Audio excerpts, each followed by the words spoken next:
A veces me pregunto en qué momento comenzó todo. Quizás fue aquel verano en que mi madre comenzó a salir más de casa de lo habitual. O tal vez fue mucho antes, cuando era demasiado niño para entender las miradas, los silencios, las excusas. Mi nombre es Andrés Hernández y crecí en Aguascalientes, en un barrio sencillo donde todos se conocían. Mi calle era de esas donde los vecinos aún colocaban sillas en la acera al final de la tarde. Donde la campana de la iglesia marcaba el ritmo de las oraciones y donde la palabra de tu madre tenía más peso que cualquier libro de la escuela. Mi padre, don Ernesto, era un hombre de pocas palabras, pero de principios firmes. Trabajaba como mecánico desde los 15 años, y todos decían que era un maestro en lo que hacía. Yo crecí admirando la forma en que trataba a las personas, con honestidad, humildad y esa dureza típica de hombres que aprendieron demasiado pronto a valerse por sí mismos. Mi madre, Teresa, era lo opuesto. Dulce, afectuosa, dedicada al hogar, a la iglesia y a nosotros. Era ella quien rezaba el rosario todas las noches con nosotros. Ella quien preparaba la comida favorita de mi padre en las fechas especiales. Ella quien organizaba las kermeses de la parroquia y enseñaba catecismo los domingos. En mi mente de niño, mis padres eran una pareja perfecta. Un ejemplo. Un espejo. Un puerto seguro. Yo era el hijo del medio. Tenía un hermano mayor, Samuel, que pronto dejó la casa para estudiar en Guadalajara, y una hermana menor, Mariana, que aún jugaba con muñecas cuando todo comenzó a cambiar. Fue alrededor de mis 13 años. Una edad en la que uno comienza a ver el mundo con ojos más atentos, más críticos, más confusos. Recuerdo con claridad el primer momento en que sentí que algo no estaba bien. Fue un miércoles, después de la escuela. Llegué a casa y mi madre no estaba. Me extrañó, porque ella nunca salía por la tarde, a menos que fuera a la iglesia. Cuando volvió, estaba un poco agitada. Dijo que había ido a visitar a doña Catá, una vecina enferma, pero algo en el tono de su voz me pareció forzado. Ese día, guardé esa sensación solo para mí. Pero después vinieron otras señales. Pequeñas, casi imperceptibles. El cambio en el perfume. El cuidado exagerado con la ropa, incluso para salir por pocos minutos. Las llamadas susurradas en la cocina, cuando pensaba que estaba ocupado con la tarea. Una vez, recuerdo que salió de casa y olvidó el celular en el sofá. Miré el aparato y, sin querer, vi un mensaje en la pantalla bloqueada. Nos vemos hoy, linda. El mismo lugar. El corazón me latía tan fuerte que casi dejo caer el teléfono. Eso podría ser cualquier cosa, ¿verdad? Una amiga, una conversación tonta. Pero dentro de mí, algo se encendió. Algo que intenté apagar, pero que seguía ardiendo. Y así comenzó mi silencio. No hablé con mi padre. Ni con mi hermana. Ni conmigo mismo. Solo observaba. Los meses pasaron y aprendí a fingir. A sonreír en las cenas de domingo. A escuchar a mi madre hablar de la misa como si todo fuera normal. A ver a mi padre trabajando duro para pagar la escuela privada de Mariana, mientras mi cabeza era un campo de batalla entre lo que sabía y lo que sentía que debía hacer. Hubo días en que quise contar. Juro que quise. Pero mi madre siempre fue todo para nosotros. Y mi padre parecía tan feliz en su ignorancia. Tan seguro de que tenía a su lado a una mujer pura, leal, devota. ¿Cómo iba yo, un chico de 13 años, a destruir todo aquello? Tragué ese secreto como quien traga vidrio. Y con el tiempo, comenzó a cortarme por dentro. Hoy, mirando hacia atrás, veo que aquel niño perdió algo que nunca más recuperó. No fue solo la inocencia. Fue la confianza en el amor. En la verdad. En la familia. Y es por eso que estoy aquí. Porque hay historias que pesan demasiado para cargar solo. Y esta es la mía. Guardar silencio puede parecer fácil para quien no carga la verdad. Pero cuando eres tú quien la sostiene. Cuando eres tú quien la esconde. Cuando eres tú quien, por callar, se vuelve también culpable. Ese silencio se transforma en una prisión. Los años pasaron. Mi madre continuaba con sus escapadas, y yo continuaba fingiendo que no veía, que no entendía, que no dolía. Se convirtió en especialista en inventar excusas. Y yo, en aceptarlas. Decía que iba a la farmacia, a visitar a una amiga, a buscar donaciones para la parroquia. Pero yo ya sabía a dónde iba. Y, aún así, me callaba. Cada vez que veía a mi padre sonriendo, me dolía. Porque esa sonrisa estaba construida sobre una mentira que yo ayudaba a sostener. Llegaba del trabajo, cansado, sucio de grasa, pero con una rosa en la mano para ella. Y ella, lo besaba como si nada estuviera pasando. Y yo, observaba. Siempre observando. Siempre en silencio. Comencé a evitar a mi padre. No porque lo despreciara, sino porque su pureza me avergonzaba. Me hacía sentir pequeño, sucio, cómplice. Me convertí en un adolescente callado, introspectivo, desconectado. Mis amigos no entendían por qué vivía con esa cara de tristeza. Mis profesores pensaban que era rebeldía. Mi madre decía que era solo una fase. Pero la verdad es que dentro de mí había una guerra. Una guerra entre el amor y la lealtad. Entre la protección y la verdad. Entre la imagen de familia perfecta que todos veían. Y el caos que llevaba en el pecho. Una vez, cuando tenía unos 16 años, mi madre me pidió que mintiera. Si papá pregunta, di que fui a la iglesia. Pero yo sabía que estaba yendo a encontrarse con él, el hombre del coche plateado, el profesor de biología de la escuela vecina. Y yo, obedecí. Miré a los ojos de mi padre y mentí. Esa fue la primera vez que me sentí realmente cómplice. Ya no solo alguien que veía y sufría. Ahora, participaba de la mentira. Ahora, también pecaba. Y fue ahí que todo comenzó a desmoronarse dentro de mí. Tuve insomnio. Pesadillas constantes. Llegué a desarrollar gastritis nerviosa. Mi fe se tambaleó. Comencé a dudar de Dios, de la iglesia, de la confesión, de todo. ¿Cómo mi madre, que rezaba el rosario todas las noches, podía hacer eso? ¿Cómo lograba cantar en el coro de la iglesia los domingos, después de dormir en los brazos de otro hombre el sábado? Empecé a sentir rabia. Rabia de ella. Rabia de mí. Rabia del mundo. Pero la mayor rabia era de no tener el valor de decir la verdad. Intenté algunas veces. Una noche, me senté al borde de su cama y le dije: «Mamá, ¿por qué estás haciendo esto?». Me miró con ojos llenos de lágrimas. Y su respuesta fue un susurro que me perseguiría por muchos años. «Porque tu padre ya no me mira como antes. Y porque soy humana, hijo, tan humana como tú». Ella lloró. Y yo lloré con ella. Pero nunca me prometió que se detendría. A partir de ahí, entendí que ese secreto sería mío para siempre. Y comencé a aceptarlo como si fuera parte de nuestra casa. Como el retrato de boda colgado en la sala. Falso, pero intocable.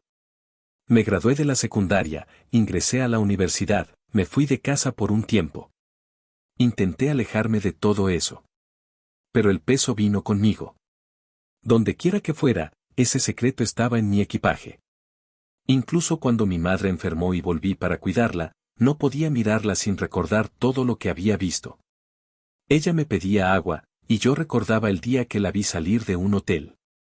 Ella rezaba, y yo recordaba los mensajes escondidos en el celular. Y, aún así, seguía amando a esa mujer. Porque era mi madre. Y, por más falible que fuera, me había dado todo lo que pudo. El dilema me consumía. ¿Qué es más imperdonable, traicionar o proteger al que traiciona? Hasta hoy, no sé la respuesta. Pero sé lo que viví. Y sé cuánto ese silencio me marcó, me moldeó, me rompió por dentro.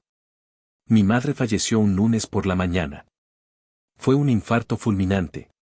Estaba en la cocina preparando café, cuando cayó sin decir una palabra. Llegué a casa 10 minutos después, y mi padre estaba arrodillado al lado de su cuerpo, llorando como un niño. Fue la primera vez que lo vi así. En el velorio, la iglesia estaba llena. Todos hablaban de ella con cariño, con admiración. Una mujer de fe. Una madre ejemplar. Siempre entregada a su familia. Y yo, me sentía un impostor en ese lugar. Cada palabra me hería como una puñalada. Quería levantarme y gritar. No la idealicen, no la conviertan en santa. Pero tragué todo. Otra vez. Como siempre. Al lado del ataúd, mi padre sostenía su mano con tanta ternura. Y yo solo podía pensar en las noches en que ella le mentía mirándolo a los ojos. Después del entierro, no pude dormir. Caminaba por la casa vacía, mirando los objetos de ella, los libros de oración, el rosario sobre la mesa de noche, los cuadernos de la parroquia. Y me preguntaba. ¿Alguien más había? Al final se arrepintió. A la mañana siguiente, salí sin avisar.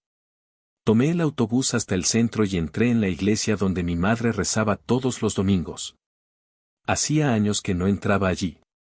El olor a incienso, los bancos de madera, la imagen de la Virgen en el altar, todo parecía igual. Menos yo. Esperé a que terminara la misa y pedí hablar con el padre Matías. Era un hombre ya mayor, conocido por su escucha paciente y su voz siempre baja. No me reconoció, pero me recibió con gentileza. Entramos al confesionario. Me senté. Respiré hondo. Y empecé a hablar. Padre, no soy yo quien cometió el pecado. Pero me siento tan culpable como si lo hubiera cometido. Guardó silencio. Yo continué, con la voz temblorosa, los ojos llenos de lágrimas. Conté sobre mi infancia, sobre cómo descubrí el caso de mi madre, sobre los años en que guardé silencio, sobre la vez que mentí a mi padre por orden de ella. Conté cómo eso destruyó mi fe, mi paz, mi confianza en la familia. Hablé como quien descarga años de dolor acumulado. Ya no había vergüenza, ni filtro. Solo la necesidad urgente de quitarme ese peso de encima. Nunca le dije nada a mi padre, confesé. Y ahora que ella se ha ido, me siento más sucio que nunca. El silencio del padre era pesado, pero no juzgador. Y, cuando terminé, cuando sentí que ya no había nada más que decir, él soltó un suspiro profundo, y habló. Hijo, hay silencios que duelen. Pero también hay silencios que protegen. Y no todos los silencios son pecado. Me quedé en shock. Esa respuesta era, inesperada. Y confusa. Entonces, no fue un error callar. Él movió la cabeza levemente. Cuando alguien guarda silencio por miedo, puede ser cobardía. Pero cuando lo hace por amor, a veces es la única salida posible. Eso me impactó. Nunca había pensado en eso desde ese ángulo. El padre me miró con dulzura y continuó. A veces, ser adulto es tomar decisiones imperfectas en medio de situaciones imposibles. Eras solo un niño. Y aunque eras joven, tu silencio no fue por egoísmo, fue por compasión. Eso no te hace pecador. Te hace humano. Mis lágrimas regresaron. Pero ahora, eran de alivio. ¿Y qué hago con todo esto ahora? Pregunté. ¿Cómo vivo con esta verdad? Él extendió un pequeño papel. Escribe una carta. Dile todo a tu padre, pero no se la entregues aún. Guárdala. Cuando llegue el momento, tu corazón sabrá si debe leerla, o si basta con que tú hayas dicho lo que nadie más se atrevió a decir.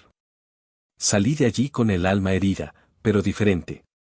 Como si ese dolor silencioso finalmente hubiera encontrado un nombre, un lugar, un sentido. Y por primera vez, desde mis 13 años. Me sentí visto. Escuchado. Y, de alguna forma, perdonado.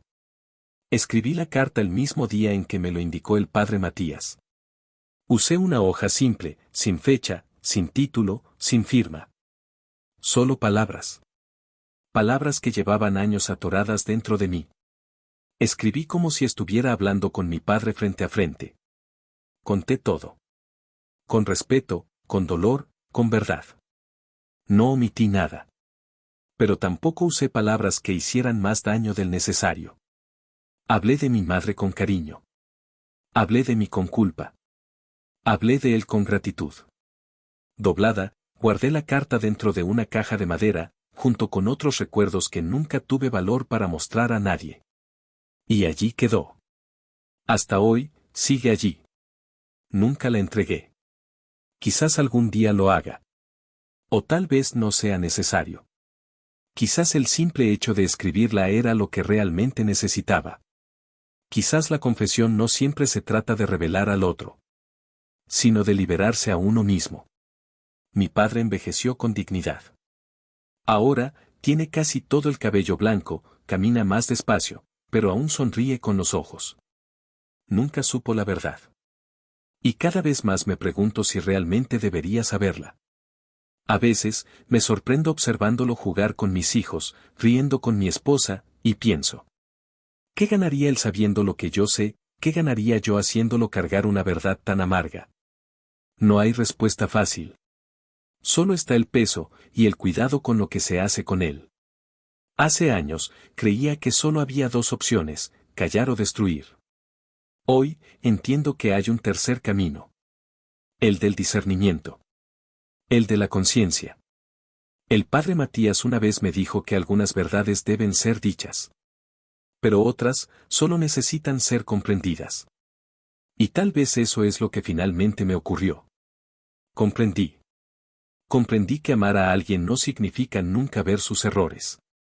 Significa, a veces, seguir amando incluso después de verlos. Mi madre fue humana. Erró. Mintió. Pidió mi silencio. Y aún así, todavía la amo. Y mi padre. Fue el hombre más fiel que conocí. Y, tal vez por eso, merece vivir y morir con la imagen de la mujer que amó intacta en su memoria. Hoy, rezo. Pero no como antes. No con palabras memorizadas, ni con culpa. Rezo con verdad. Rezo en silencio. Agradeciendo por, al menos, haber podido sacar de dentro de mí lo que me destruía. Y si tú, que me escuchas ahora, también guardas un secreto. Si sientes que algo te consume por dentro, sabe que la confesión no siempre necesita un oyente. A veces, solo necesita de coraje. Coraje para mirar dentro. Y perdonarse. Todos guardamos algo. Algunos cargan el dolor en silencio, otros en palabras. Pero nadie escapa de lo que el corazón no resuelve. El silencio puede proteger. Pero también puede enfermar. Elige con sabiduría qué guardar y qué liberar. Porque a veces, el verdadero perdón comienza cuando dejamos de huir de nosotros mismos.